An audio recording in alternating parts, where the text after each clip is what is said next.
உலகின் பல்வேறு நாடுகளில் இருந்தும் ஏராளமான திறமையான தொழிலாளர்கள் ஐக்கிய அரபு அமீரகத்தில் உள்ள நிறுவனங்களில் பணியமர்த்தப்படுகின்றனர். அப்படி பணியமர்த்தப்படுவதற்கு முன்பு ஆஃபர் லெட்டர், பணி ஒப்பந்தம், பணி அனுமதி என பல்வேறு நடைமுறைகள் பின்பற்றப்படுகின்றன.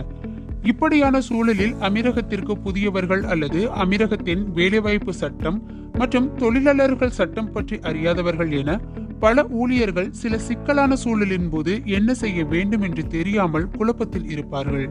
எனவே அவர்கள் அமீரகத்தின் வேலைவாய்ப்பு மற்றும் தொழிலாளர் சட்டம் என்ன கூறுகிறது என்பதை தெளிவாக அறிந்திருக்க வேண்டும். அதாவது அமீரகத்தில் உள்ள ஒரு நிறுவனத்தில் இருந்து பெறப்பட்ட சலுகை கடிதத்தை கையொப்பமிட்டு ஏற்றுக்கொண்ட ஊழியர் ஒருவர் தற்போதைய நிறுவனத்தில் அதைவிட சிறந்த சலுகை கிடைக்கும் போது புதிய நிறுவனம் வழங்கிய வேலைவாய்ப்பை நிராகரிக்க முடியுமா என்பதும் பலருக்கும் ஏற்படும் பொதுவான சந்தேகங்களில் ஒன்று. இது போன்ற சூழலில் ஊழியர் என்ன செய்யலாம் என்பது குறித்து தற்போது காணலாம். உதாரணமாக, நீங்கள் துபாயை தளமாக கொண்ட நிறுவனத்தில் வேலைவாய்ப்பை பெற்றுள்ளீர்கள் என்று வைத்துக் கொள்ளலாம். மேலும் அந்த நிறுவனம் மனிதவளம் மற்றும் எமிரேட்டிசேஷன் அமைச்சகத்தால் நிர்ணயிக்கப்பட்ட வடிவத்தில் உங்களுக்கு சலுகை கடிதத்தை வழங்கியதாக கருதப்படுகிறது.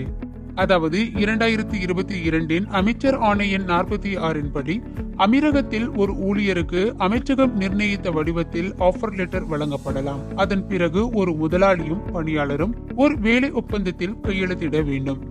எவ்வாறாயினும் ஒருவரை வேலைக்கு அமர்த்த விரும்பும் ஒரு முதலாளி சிலவற்றை கடைபிடிக்க வேண்டும். அவை: ஒரு முதலாளி பணி அனுமதியை வழங்க கோரும் போது வேலை வாய்ப்புக்கு இணங்க அங்கீகரிக்கப்பட்ட நிலையான வேலைவாய்ப்பு ஒப்பந்தத்தை பயன்படுத்த வேண்டும்.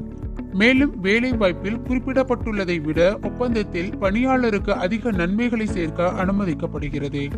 அதேபோல் ஆணை சட்டம் மற்றும் அதன் நிர்வாக விதிமுறைகளின் விதிகளுடன் முரண்படாத வகையில் ஒப்பந்தத்தில் இணைப்புகளை சேர்ப்பதும் அனுமதி உண்டு. அத்துடன் முதலாளி ஒப்புக்கொள்ளப்பட்ட வேலை மாதிரியின்படி பணியாளருடன் வேலை ஒப்பந்தத்தில் ஈடுபட வேண்டும் மற்றும் வேலை ஒப்பந்தத்தின் நகல் ஒன்று முதலாளிக்கும் மற்றொன்று பணியாளருக்கும் வழங்கப்பட வேண்டும். மேற்கூறிய விதிகளின்படி துபாயில் உள்ள ஒரு நிறுவனம் உங்களுக்கு வழங்கிய ஆஃபர் லெட்டரை நீங்கள் கையொப்பமிட்டு ஏற்றுக்கொண்டவுடன் பணி ஒப்பந்தமாக கருதப்படலாம். இருப்பினும் ஆஃபர் லெட்டர் என்பது ஒரு முறைசாரா ஒப்பந்தமாக இருக்கலாம் மற்றும் சட்டத்தால் செயல்படுத்தப்படாமல் இருக்கலாம். ஆகவே துபாயில் ஒரு நிறுவனம் வழங்கும் வேலையை நிராகரிக்க உங்களுக்கு உரிமை இருக்கலாம்.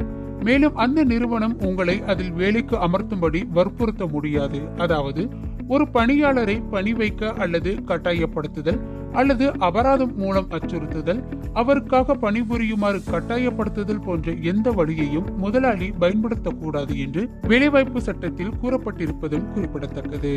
உங்களுடைய கருத்துக்களையும் கமெண்ட் செய்யவும். நன்றி.